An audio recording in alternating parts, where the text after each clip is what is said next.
र आज एउटा काम पनि गर्नुपर्ने छ। एउटा विशेष काम चाहिँ छोरीको लागि सानो एउटा मेडिकल टेस्टको लागि अपोइन्टमेन्ट पनि लिनुपर्ने छ। अनि त्यो अपोइन्टमेन्ट लिनको लागि पनि हामी आज मेडिकल सेन्टर यहाँको जिपी हामी छिर्छौँ।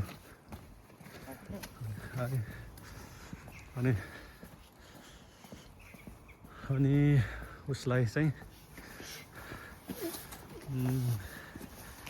सायद दबाई प्रिस्क्राइब गर्नको लागि डक्टरसँग सल्लाह गरेर एउटा दबाई दिन्छौँ कि जस्तो लागिराखेको छ। हेरौँ दबाई प्रिस्क्राइब कसै गर्दैन। ठुलो समस्याको लागि के पनि होइन, तर आज अपोइन्टमेन्ट लिएर हेर्छौँ। हेरौँ त्यहाँ जाँदाखेरि अपोइन्टमेन्ट दिन्छ कि दिँदैन। अपोइन्टमेन्ट पनि अब हामी बसेको यहाँको ठाउँको चाहिँ खास 3 दिन पछाडिको मात्रै अपोइन्टमेन्ट पाउँदो रहेछ। विदेशमा चाहिँ कुनै पनि गाह्रो भयो भने मेडिकल सम्बन्धी गाह्रो भयो भने त अब इमर्जेन्सीको अब छुट्टै कुरा होला, in case I don't know. तर इमर्जेन्सी भन्दा बाहेक हामीलाई कुनै मेडिकल फेसिलिटिजहरू चाहियो भने, मेडिकल भनौँ न एक्जामिनेसनहरू गर्नु पऱ्यो भने चाहिँ यहाँ पहिला अपोइन्टमेन्ट बुक गर्नुपर्ने पो रहेछ के। अब हाम्रो नेपालमा त टक्क लाएर हामी बिरामी पऱ्यो भने गइहाल्छौँ नि त। गयो बस टिकट काट्यो। अब टिकट पनि अब कुन चाहिँ छ होइन, सरकारी अस्पतालमा 50 को होला, 20 को होला, हेरी ठाउँ हेरेर होला, 100-150 पनि हुनसक्छ। प्राइभेटमा गयौँ भने त अब त्यही त हो नि, 500 देखि सुरु हुन्छ मिनिमम चार्ज। 500, 600, 750 पनि छ क्यारे कतातिर त। अनि त्यस्तो छ। अनि त्यसरी चाहिँ बुकिङ गर्नुपर्ने भनौँ न, त्यसरी टिकट काटेर जान सक्छौँ हामी होइन नेपालमा चाहिँ। अनि टिकट काटेर अब लाइनमा बस्नुपर्ने होला, अब दिनभरि लाग्न सक्छ। तर यहाँ चाहिँ without appointment we are unable to go to the hospital or see the doctor. हाम्रो चाहिँ जिपी यहाँ हो है, हाम्रो चाहिँ मेडिकल सेन्टर यो हो। बाटोमै पर्छ, हामी ग्रोसरी स्टोर जानेको बाटोमै पर्छ। अनि यहाँ चाहिँ हामी भित्र पस्छौँ अनि छोरीको लागि अपोइन्टमेन्ट बुक गर्ने ट्राई गर्छौँ आज। Let's see what happen. अनि भित्र चाहिँ रिसेप्सनमा गएर म सोध्छु। अनि सोधेर त्यहाँनिर चाहिँ अब हामी हेर्छौँ उहाँहरूले के भन्नुहुन्छ। 3 दिन पछाडिको टाइम दिनुहुन्छ कि हुँदैन, लेट्स सी होइन। अब क्रिसमस पछाडिको अब चाप कति छ, धेरै चाप छ भने त अब नपाइएला। अब कमै छ भने त पाइएला। छिर्नु पनि ढोका पनि यस्तो है, अस्पताल पनि यति साइलेन्ट हुन्छ यहाँ चाहिँ, मान्छे नै हुँदैनन् है। अपोइन्टमेन्ट लिएर आउनुपर्छ। गेट पनि अटोमेटिक खुल्छ हेर्नुहोस् है त। अब खुल्यो। अब छोरीको लागि अपोइन्टमेन्ट लिनलाई सोध्नलाई रिसेप्सनतिर लाग्नुभयो। त्यहाँ चाहिँ पर्खिराख्नु भएको छ है। हुन्छ, पालो पाउनु भयो जस्तो छ। मेन लिएर आइपुग्नु भयो। अचम्मै भयो है त। आजकै टाइमको चाहिँ आजकै होइन र यो 29 भनेको आजै जस्तो लाग्छ। आजकै टाइमको हेर्नु न, 4 बजेको अपोइन्टमेन्ट पाइयो। अचम्मै लाग्यो मलाई त पहिलो पटक यो। हेलो। अनि आज 4 बजे चाहिँ हामी आउनुपर्छ। यहाँ आएर के पनि गर्नुपर्ने रहेछ है। रिसेप्सनमा चाहिँ यसो उसको डेट अफ बर्थ भन्ने बित्तिकै उसको नाम रेकर्ड सबै हुँदो रहेछ है। त्यो भएपछि अनि के छ समस्या भन्ने सोध्दो रहेछ। अनि चाहिँ दियो, यसरी गरेर दियो।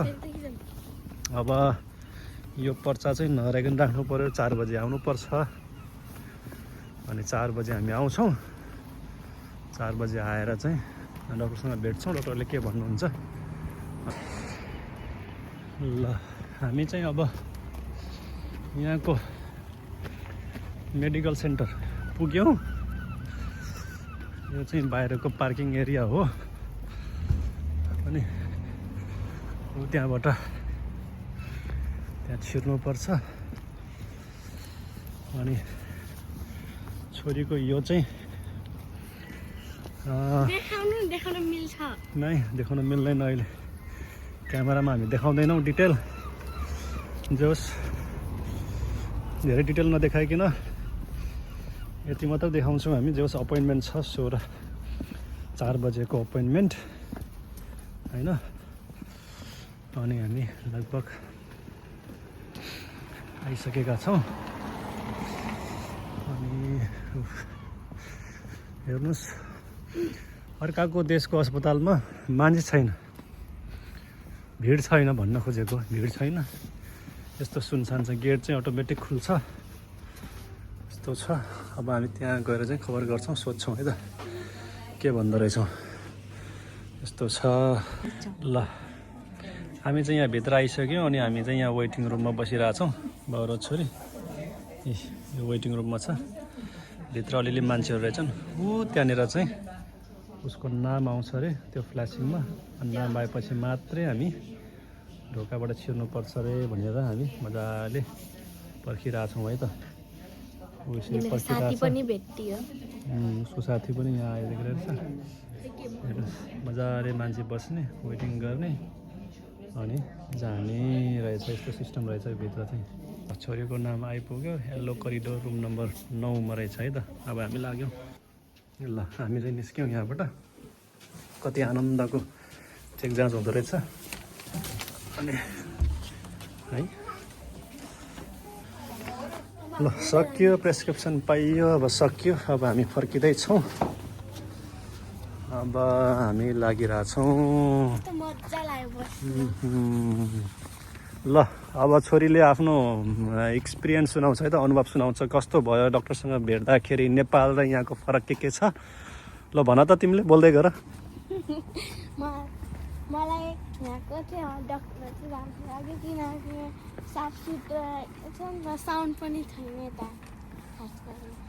अलि राम्रोसँग भन न। पहिलो क्लिनिक एकदमै सफा रहेछ भनेर। सफा रहेछ अनि मिटिङ बस्या जस्तो पो भयो होइन। एक्लै सिङ्गल होइन मिटिङ बस्या जस्तो डक्टरसँग। डक्टर चाहिँ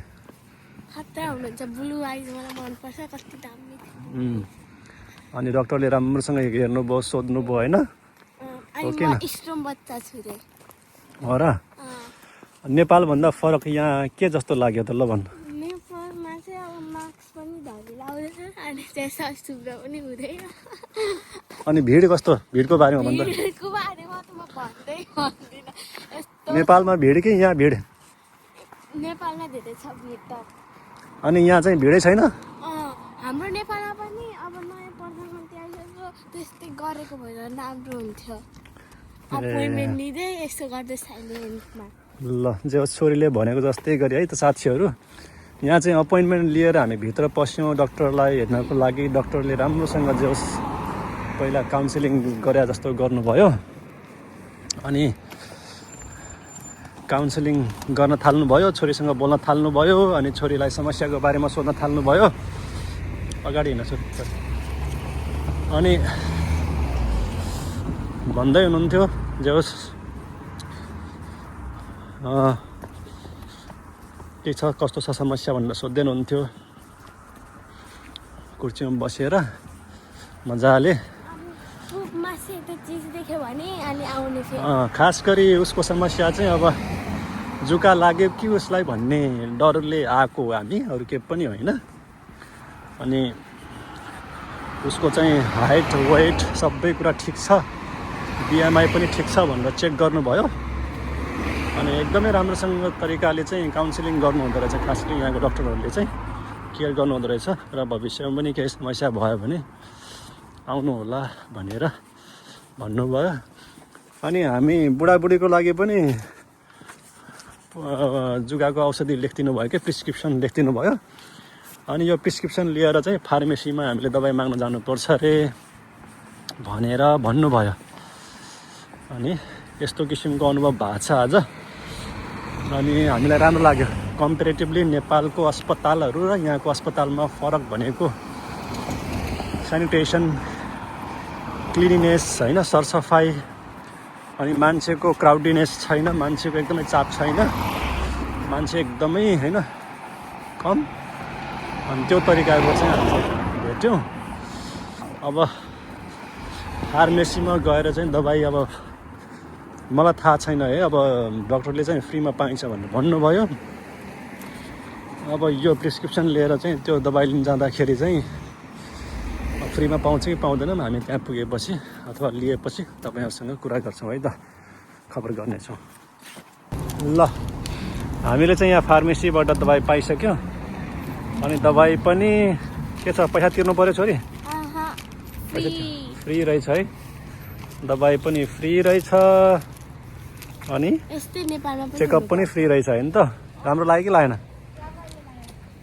अब हामी घरतिर जान्छौँ र यो मेडिकलसँग सम्बन्धित ब्लग चाहिँ हामी यहीँ अन्त गर्छौँ। र सबैलाई हेरिदिनु भएको लागि के भन्ने? बाई बाई र सब्सक्राइब र च्यानलमा लाइक गरिदिनु। अनि च्यानलमा अन्डर त्यो रेड बटन देखिराख्नु भएको छ भने त्यसलाई सब्सक्राइब गरिदिनु। थ्याङ्क यू भन न। Thank you, by.